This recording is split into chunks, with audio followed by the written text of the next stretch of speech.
C'est le plus grand centre de distribution d'Amazon en Italie, Castel San Giovanni, à 1 heure de Milan. Ici, les employés sont considérés comme des associés de leur patron milliardaire. L'esprit de l'entreprise leur est rappelé quotidiennement. Travaille dur, amuse-toi, écris l'histoire. Amazon a accepté de nous ouvrir ses portes. Elena, chargée de communication, nous accompagne.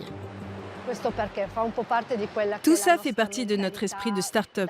On a cette habitude de dire chez Amazon que chaque jour est toujours le premier jour. Les records de productivité sont mis en avant, comme celui du service expédition en juillet dernier. Plus de 580 000 produits expédiés en une journée. Les images sont celles de salariés heureux, fiers de leur performance. L'obsession ici, c'est la satisfaction du client. Chez Amazon, nous disons toujours que tout ce que nous le faisons en fonction du client, du début à la fin. Cela se voit dans les entrepôts. Tout ce qui est fait ici est fait dans cette optique, mettre le client au centre. En Italie, en moins de 10 ans, le géant de l'e-commerce a investi plus de 800 millions d'euros. Il affirme employer 3 500 salariés permanents et environ 5 000 intérimaires. Mais à quel prix l'entreprise livre-t-elle toujours plus de produits aux consommateurs, toujours plus vite? Quelles sont les répercussions sur les conditions de travail des salariés? Quel impact sur les partenaires d'Amazon? Elisabetta est piqueur. Son travail consiste à récupérer dans la zone de stockage les articles qui vont être expédiés aux clients. C'est ce scanner qui lui indique où les récupérer. Mais cet outil permet aussi à Amazon de mesurer quotidiennement le rendement de son employé. Depuis ce matin, vous avez fait combien de colis? Aujourd'hui, je fais bonne figure. Avant la pause, j'en ai fait 550 environ. Et comment vous savez que vous en avez ramassé autant? Je dois vous révéler un secret. Ici, ça indique qui je suis, mon login, et que depuis la pause, j'ai piqué 34 pièces. Le scanner indique même qu'Elisabetta ramasse 85 articles à l'heure. L'entreprise peut ainsi comparer sa productivité à celle des autres salariés. C'est l'un des principaux reproches faits à la multinationale. Les moindres faits et gestes des salariés sont épiés. Stanislav en a fait l'amère expérience. Lui aussi était un employé performant selon ses responsables. C'était son premier CDI, sa mère en était fière. Mais un jour, alors qu'il discute quelques minutes avec un collègue après s'être rendu aux toilettes, ses managers l'apostrophent. Ils m'ont demandé, sans dire bonjour, sans demander comment j'allais, pourquoi je n'étais pas en train de travailler.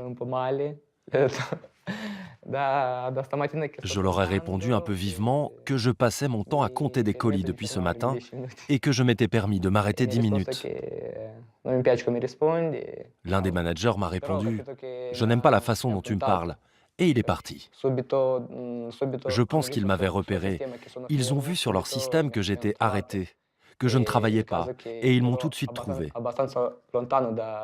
J'étais pourtant assez loin de mon poste de travail, mais ils savaient où j'étais. Dans quelle zone? À quel étage? Donc ils étaient derrière lui, ils savaient ce qu'il faisait. Oui, le team leader avait son ordinateur dans la main. Il savait où me trouver. Stanislav reçoit un avertissement et une sanction, 3 heures de salaire en moins. Mais son histoire ne s'arrête pas là. Quelques semaines après sa première mésaventure, le jeune homme se prend en photo avec une tablette endommagée, appartenant à Amazon. Et pour ce simple selfie, l'entreprise le licencie sans préavis. Stanislav a donc décidé d'attaquer Amazon au tribunal avec l'aide de cet avocat. Boris Infantino a fait condamner en décembre dernier la multinationale pour le licenciement abusif d'une autre salariée. Selon lui, Amazon invente son propre droit du travail. Si un employé fait une erreur, il est rétrogradé. Et pendant quelque temps, on lui fait faire un travail subalterne qui ne correspond pas à ses attributions, ce qui est absolument interdit, n'est-ce pas? Mais le comble, c'est qu'ils le mettent par écrit. Ils n'en font pas mystère. C'est particulier. Ça nous laisse perplexes, ce genre de comportement si différent de notre monde du travail. Stanislav n'est pas un cas isolé. En novembre dernier, plusieurs centaines de salariés de l'entrepôt de Castel San Giovanni se mettent en grève le jour du Black Friday, l'un des pics de vente de l'année. Les employés réclament de meilleures rémunérations et de meilleures conditions de travail. Ils dénoncent aussi des problèmes de santé récurrents, mal de dos, hernie discale, tendinite, liés à la répétition des tâches et aux cadences infernales. Amazon affirme au contraire faire son maximum pour le bien-être de ses salariés. La société dit qu'elle fait tout ce qu'elle peut en termes de rotation, sur les process, sur les postes, pour améliorer les conditions de travail au sein de l'entrepôt. Autre reproche adressé à Amazon, son refus de tout dialogue avec les syndicats, à tel point qu'en Italie, les politiques ont dû intervenir. En décembre dernier, suite à la grève du Black Friday, les syndicats font appel au préfet pour sortir de la crise. Mais l'entreprise refuse la confrontation. Les représentants des salariés le vivent comme un affront. C'est comme si ces messieurs pensaient avoir implanté ici, à Castel San Giovanni, une ambassade, et qu'ils pensaient être seulement assujettis aux lois des États-Unis. Donc ils agissent comme bon leur semble. Il faudra l'intervention personnelle du ministre du Travail pour contraindre Amazon à revenir à la table des négociations. La première chose à faire pour une société qui se trouve dans notre pays, c'est de respecter nos institutions. Si le préfet de la province de Piacenza vous invite à une réunion, vous devez y aller. Après ce coup de semonce, des négociations ont débuté à propos de la pénibilité de l'emploi, notamment concernant les horaires et les jours travaillés. Mais les conflits ne se rencontrent pas qu'à l'intérieur d'Amazon. Pour ses concurrents et ses partenaires non plus, la situation n'est pas toujours simple. Eduardo vend des pièces détachées de machines de nettoyage industriel sur le site d'Amazon.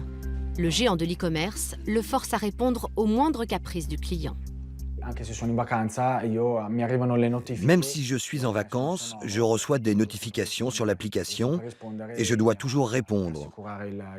Je dois toujours répondre pour rassurer le client. J'ai demandé à Amazon comment dans ces conditions on pouvait partir en congé.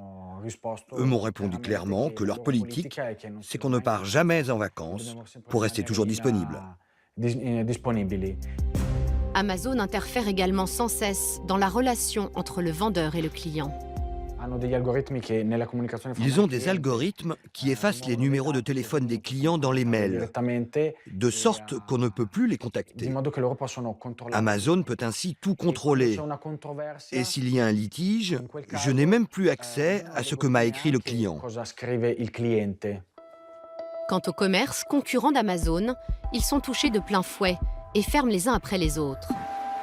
Les gouvernants ne devraient-ils pas s'interroger sur les conséquences à longue échéance de la croissance fulgurante du géant américain? C'est l'avis de l'ancien directeur d'Amazon Italie. Martin Angioni est désormais consultant, notamment pour une chaîne de supermarchés concurrencée par Amazon. Moi, je pense que le vrai sujet à long terme, c'est de savoir comment les États vont s'organiser pour garantir toujours une concurrence. Aux États-Unis, par exemple, il y a Toys R Us qui a récemment fait faillite. En Italie, il y a des chaînes de magasins d'électronique qui ferment. Amazon grandit tellement vite et si efficacement qu'à long terme se posera la question de comment maintenir un niveau de concurrence dans tous les secteurs et ne pas abandonner chacun d'entre eux à Amazon, parce que ça pourrait être le risque. La solution pourrait aussi venir des consommateurs. Amazon tient plus que tout à paraître à leurs yeux comme une entreprise modèle. Mais les récentes grèves en Italie, en Allemagne et en Espagne pourraient bien écorner cette image.